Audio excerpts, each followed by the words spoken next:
Kita kembali ke dalam negeri, DPR meminta pemerintah untuk terbuka mengenai kondisi keuangan negara hingga terjelaskan kenapa harga BBM harus naik. Harga minyak dunia saat ini menurun sehingga kebijakan menaikkan harga BBM dinilai kontradiktif. Lebih dari sepekan polemik kenaikan harga BBM bersubsidi bergulir. Pemerintah belum juga memastikan kapan dan berapa kenaikan harga BBM. Wakil Presiden Yusuf Kala pun telah memberi sinyal bahwa pengumuman kenaikan BBM bersubsidi masih menunggu kepulangan Presiden Joko Widodo dari latan ke Tiongkok dan Australia. Mantan Komisaris Pramin Ros Arya Wijaya menilai pemerintah sudah mestinya menaik harga BBM bersubsidi.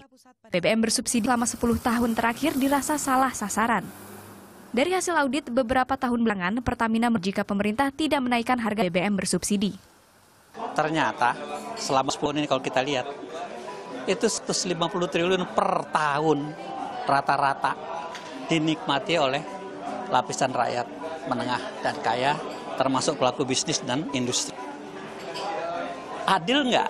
Cuma 30 triliun yang dikasih kepada kecil dan miskin per tahunnya. Namun, saat ini kondisi harga minyak dunia cenderung turun.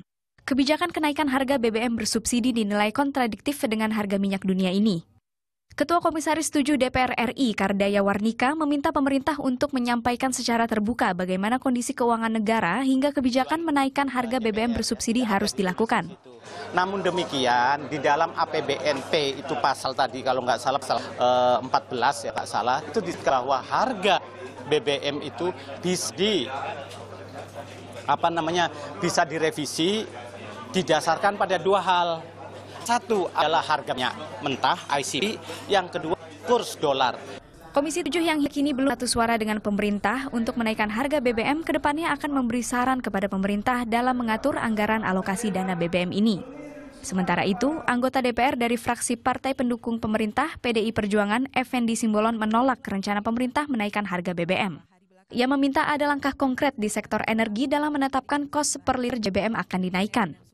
Saya hanya menyampaikan bahwa sebelum adanya kebijakan menetapkan harga baru atau menyesuaikan pada BBM, lakukanlah langkah konkret di sektor energi itu. Karena pertanyaannya apakah kemudian pemerintah meninggalkan tanggung jawabnya, kemudian membuat kebijakan yang liberal.